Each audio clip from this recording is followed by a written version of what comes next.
Nagliyab ang entablado sa natapos na Stella Dance Jam 2026. Matagumpay na nagtapos ang Stella Dance Jam Philippines x-Japan Friendship 2026 sa The Theater at Soler. Tampok ang world-renowned choreographer na si Rehata at ang P-Pop Kings na SB19 bilang espesyal na performers noong June 20. Ang kanilang inaabangang collaboration ay naghatid ng world-class na sayawan, matinding enerhiya at hindi malilimutang pagtatanghal na umani ng sigawan at suporta mula sa mga tagahanga.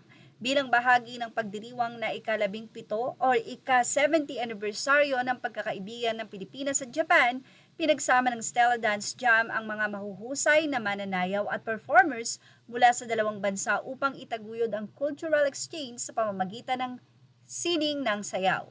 Muling pinatunayan ng SB19 kung bakit sila kabilang sa pinakamalalaking pangalan sa P-pop habang ipinakita rin ng event ang kapangyarihan ng musika at sayaw sa pagbubuklod ng iba't ibang kultura.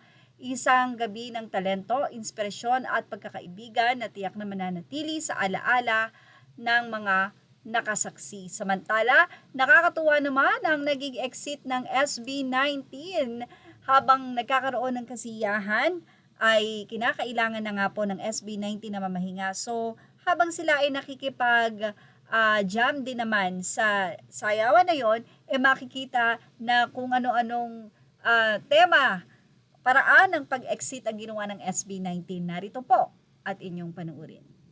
Dito makikita si Josh na matagumpay na naka-exit habang si Pablo ay nasa gitna ng mga tao, at dyan na nga po ay tila naka-escape na rin si Pins Pablo, habang si Stella ayan gumagawa din ng paraan paano makaka-exit habang si Josh ay nandoon na nga po.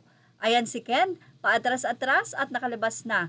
Heto naman itong si Justin habang hinahawi ang pader papunta sa isang sulok at doon ay biglang nagtago sa telon. Well, si Stella mukhang tumalon na lang doon sa stage. Anyway, yan nga po ang nakakatuwa na pag-escape ng SB19 sa nasabi nga pong event. Samantala, nagpasalamat naman si JP Soriano sa SB19 sa pagpapaunlak ng litrato sa kanyang ina na nandoon sa nasabi nga pong event. Well, mukhang fan siya ng SB19. Mula sa caption, sinabi niyang maraming salamat SB19 sa pagpapaunlak ng picture kasama ang aking mama.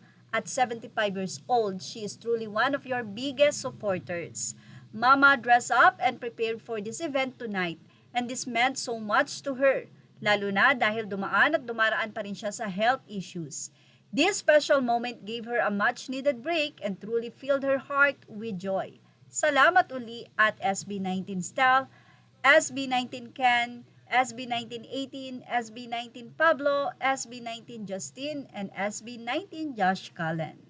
Images are all credit to the rightful owners. Thank you for watching. Showbiz Now.